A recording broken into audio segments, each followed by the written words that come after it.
Passaporte, informação extremamente importante que acaba de chegar, do Paulo Neto, Paulo Roberto Neto. Passaporte de Bolsonaro já foi apreendido pela Polícia Federal. O alvo hoje é da Polícia Federal, o ex-presidente Jair Bolsonaro. O objetivo dessa operação, com Bolsonaro especificamente, era apreender o passaporte dele. O que o jurista Walter Mairovich até nos disse aqui, ao vivo, é de que essa decisão, ela pode parecer menor para alguns, né, que gostariam ou que falavam de um outro tipo de ação, mas a prisão do passaporte do Bolsonaro é algo absolutamente significativo nessas investigações e que, segundo o próprio jurista Walter Mairovich, faz com que Bolsonaro fique preso em território nacional, ou seja, ele está proibido de deixar o país. Essa é uma decisão do Supremo Tribunal Federal, nesse sentido, nessa operação da Polícia Federal. Foi a decisão do Supremo, pelo risco, inclusive, né, de dificultar as operações e as investigações sobre o 8 de janeiro, o passaporte de Bolsonaro preso. Esse passaporte foi encontrado na sede do PL, né? Foi lá que foi apreendido o passaporte de Bolsonaro, foi entregue aos policiais federais que estavam fazendo essa operação. Então, não estava com ele em Angra dos Reis, estava em Brasília e o passaporte já foi apreendido. Informação essa dada aqui pelo nosso repórter, o Paulo Roberto Neto, que confirmou essa informação. Bom, extremamente importante, está aí então, Josias, o objetivo da operação contra Bolsonaro sendo concluído. O passaporte de Bolsonaro já está nas mãos da Polícia Federal. Bolsonaro não pode deixar o país. Uma providência muito adequada, não é? Diante de tudo o que se descobriu sobre o Bolsonaro. O risco de fuga não é negligenciável. Até o Bolsonaro, pelo que se reuniu de evidência contra ele, ele poderia ser alvo até de medidas cautelares mais sérias, mais graves do que essa. Mas, ao contrário do que se diz, Fabiola, de que ele está sendo perseguido, de que há um complô, uma conspiração contra ele, o que se verifica é o contrário. O Bolsonaro é tratado até com certa condescendência. E a tese da conspiração vai ficando cada vez mais complicada, não é? Primeiro porque o Bolsonaro não precisa que conspirem contra ele. Ele cuida de conspirar contra si mesmo, né? E hoje, para você considerar como algo sério, plausível, essa tese da conspiração, você precisa levar em conta que há uma legião de conspiradores, né?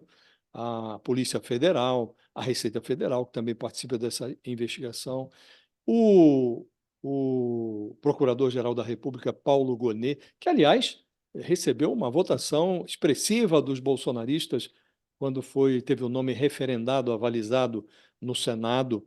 O Mauro Cid, que o Bolsonaro trata como filho, ainda outro dia, depois da delação, até ele falou, não, eu considero como um filho, quero abraçá-lo. Este personagem também é parte da conspiração. Então, é uma legião de conspiradores, né? Além do próprio Bolsonaro, que conspira contra si mesmo, há essa legião de conspiradores. E chama muita atenção, Fabiola, a condescendência com que vem sendo tratado também esse general Braga Neto, né? Porque é muito impressionante o que há em relação ao Braga Neto nessa investigação. Além de tudo que já dissemos aqui, chama a atenção a forma vil como ele tratava os seus companheiros de farda. Já não estou falando nem da democracia, que essa ele desconsiderava por completo, mas a forma como ele tratava os companheiros de farda que não aderiram à trama do golpe é muito impressionante. Já falamos aqui do general Freire Gomes, né? Que ele estimulava os companheiros golpistas a pressionarem o Freire Gomes em termos vis, aviltantes, né? E houve um outro personagem, o tenente brigadeiro Carlos de Almeida Batista, que foi também comandante da aeronáutica durante a gestão Bolsonaro, e nesse período em que se discutia o golpe, também ele, a julgar pelas referências que recebeu do Walter Braga Neto, também ele se contrapôs à tentativa de golpe. E aí o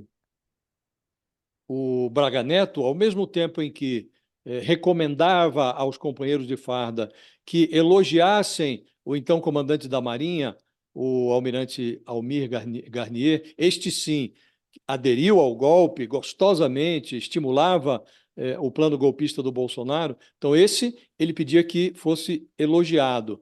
E em relação ao Batista Júnior, ele aparece em mensagens do Braga Neto pedindo que elogiassem o Garnier e que fodessem o Batista Júnior. É a expressão que ele usa, olha, fode aí o Batista Júnior. É, e aí usa um personagem que havia na escolinha do professor Raimundo, que era o Batista. Cala a boca, Batista, estimula a que se difunda essa mensagem, né? E em relação ao general Freire Gomes, ele diz que era preciso que os companheiros de farda providenciassem para o Freire Gomes, que também comandava o exército, estava contra o golpe, É, que ele fosse submetido a um inferno astral, ele e a família dele. Então é um personagem muito são muitos desqualificado. E é preciso detalhes. lembrar, Fabíola, que esse personagem, na gestão do Michel Temer, ele interveio, ele foi o interventor na segurança pública no Rio de Janeiro, depois foi chefe da Casa Civil, foi ministro da Defesa, foi candidato à vice-presidência. Então, esse personagem também é tratado com muita condescendência. Sim. Estivemos em péssimas mãos, Fabíola, durante um bom período.